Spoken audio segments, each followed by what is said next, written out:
Ano ang budget phone na swak gamitin sa office at pang business na above average ang battery, may premium looking design at syempre under 5K lang? Ito ang Tecno Spark 40C, kaya oras na naman para sa sulit na smartphone.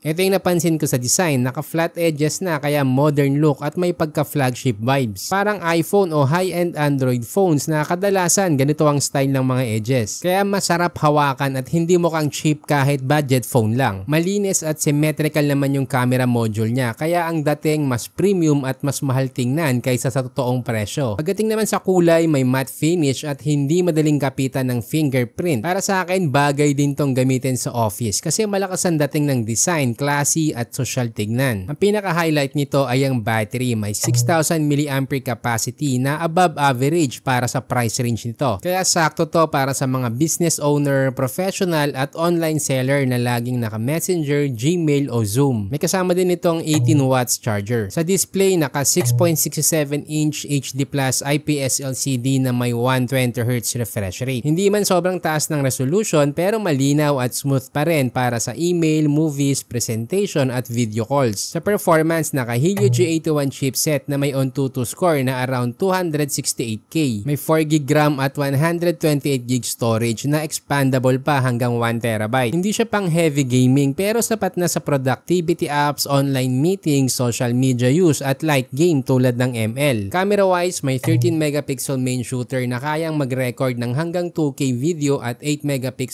selfie camera na may sariling LED flash. Pwede na to para sa video calls, online meetings at mabilisang product photos kung may negosyo ka. Bukod pa dyan, meron din itong free link. Sa madaling salita, para tong walkie-talkie gamit ang Bluetooth. Kaya pwede kang mag-text o tumawag sa kapwa phone na may free link kahit walang signal. Abot hanggang 500 meters ang range, kaya useful ito kung nasa warehouse, basement ng office o event venue. Hindi man sobrang layo pero malaking tulong na rin lalo na sa isang phone na under 5K. Kaya kung ang hanap mo ay budget-friendly na smartphone na mataas ang battery, premium ang design at may dagdag na practical feature, siguradong sulit ang Tecno Spark 40C sa presyong 4,199 pesos. Kaya dito sa Tekino naniniwala kami na hindi lang specs ang basihan ng sulit na smartphone. Ang pinaka-importante ay kung paano mo talaga ginagamit ang phone mo at kung akma ba to sa lifestyle mo, dahil ang tunay na sulit iba-iba para sa bawat tao. Nilagay ko na rin sa description ang official links kung saan mo to mabibili. Meron din kaming exclusive FB group na smartphone tips kung saan personal ka naming tutulungan pumili ng best smartphone for your budget. At kung nakatulong sa'yo ang video na to, mag-subscribe ka na.